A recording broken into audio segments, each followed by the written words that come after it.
May isang kwento tungkol sa isang batang pulubi. May isang taong naglalakad sa isang kalye. Namimigay siya ng mga gamit sa bawat taong makakasalubong niya. Hawak ng taong ito ang cellphone sa kanyang kanang kamay. Sa kanyang kaliwang kamay naman, hawak-hawak niya ang isang nakatuping papel na may nakasulat na salitang Diyos or God. Sa kanyang paglalakad, una niyang nakasalubong ang isang binatilyo at pinapili niya ito sa cellphone or sa papel na nakasulat ang word na God.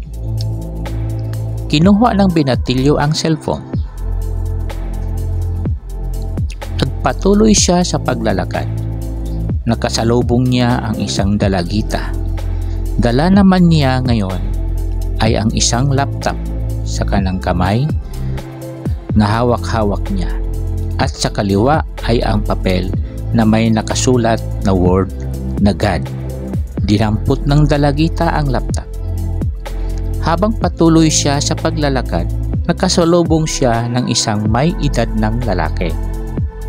Pinapili siya ng pera sa kanyang kanang kamay at sa kaliwa naman ay ang papel na may nakasulat na word na God. Kinuha ng may edad na lalaki ang hawak-hawak niya sa kanyang kanang kamay na pera at nagpatuloy siya sa kanyang paglalakad. Nakasalubong niya ang isang magandang dalaga. Pinapili niya ito sa hawak niya isang malaking toys na hawak niya sa kanyang kanang kamay at ang papel na may word na God sa kanyang kaliwang kamay. Kinuha ng magandang dalaga ang toys at tuwang-tuwa ito habang papalayo sa kanya. Habang siya ay patuloy sa paglalakad, hawak naman niya ngayon sa kanyang kanang kamay ang maraming pera at sa kanyang kaliwang kamay naman ay ang papel na nakatupi na may nakasulat na word na God. Nakasalubong naman niya ngayon ang isang pulubi at malungis na batang babae.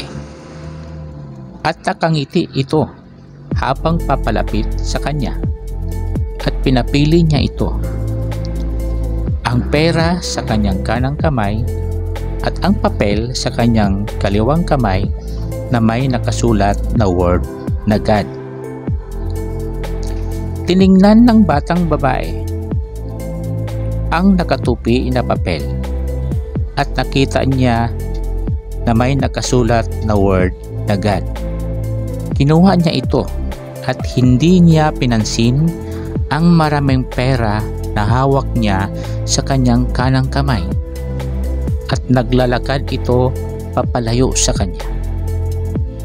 Nakakita ang batang pulubi na babae ng upuan sa tabi at sandaling umupo at binuksan niya ang nakatuping papel na may nakasulat na word na God. At sa kanyang pagbukas, may nakalakip na isang sulat na ang sabi, "Tanggapin mo ang handog ng Diyos sa iyo." Kung ano ang kinuha sa kanya sa bawat taong nakakasalubong niya, ang cellphone, ang laptop, ang malaking toys at ang maraming pera, ay ibinigay niya itong lahat sa isang batang pulubi. Tuwang-tuwa ang pulubing bata sa kanyang nasaksihan. Hindi akalain ng pulubing bata na sa pagpili niya sa isang nakatuping papel na may word na God, na ito pala ang kanyang matatanggap.